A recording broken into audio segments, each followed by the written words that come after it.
আসসালামু আলাইকুম। আজকে এসছি ভোরবেলা ঘুম থেকে উঠে সকাল 6টার সময় নরসিংদীর মাধবদিয়া থানার হাতিরদিয়া বাস স্ট্যান্ডে একটা ভাইরাল মালয়েশিয়ান পরোটা দোকানে। এখানে একজন মুরব্বী, উনি মালয়েশিয়া 22 বছর রেস্টুরেন্টে চাকরি করেছেন এই মালয়েশিয়া পরোটা বানানোর উপরে। এখন দেশে এসে মালয়েশিয়া পরোটা বানানোর একটি দোকান দিয়েছেন, ছোটোখাটো একটি দোকান, কিন্তু প্রচুর ভিড়, প্রচুর ভাইরাল হয়েছে। লাইন ধরে খেতে হয়, এক একজন নাকি আধা ঘন্টা 1 ঘন্টার উপরে লাইন ধরে এখানে খেয়েছে। তো দেখাচ্ছি মালয়েশিয়ান পরোটা কীভাবে বানাচ্ছে, আপনারা দেখতে পাচ্ছেন। অনেকটা দেখতে পাচ্ছি আমাদের হোটেলে আমরা যেরকম খাই এই মোগলাই পরোটা অনেকটা এরকম, কিন্তু একটু অন্যরকম। খুব ব্যস্ত, একাই কারিগর, উনি একাই সব কিছু করছেন, প্রচুর ভিড়। আমি একটু দেখাই আপনাদের হোটেলের অবস্থা।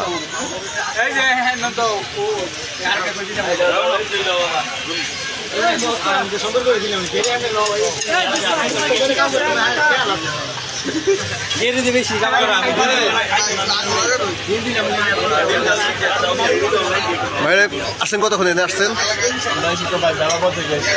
কতক্ষণ ধরে আসছেন? 1-1.5 ঘন্টা।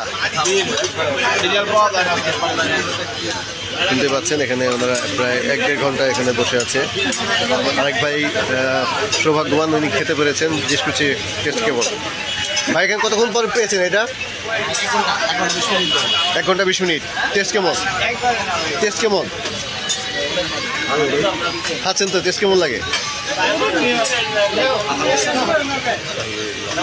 শুনতে পাচ্ছেন যে টেস্ট বেশ ভালো। এই হচ্ছে সিরিয়াল আর কি, প্রচুর ভিড়। তো আমরা দেখাচ্ছি ওখানকার অবস্থা। জায়গা পেলাম, মনে হয় সিরিয়াল আসলো আর কি। ধন্যবাদ, আবার কথা হবে পরে।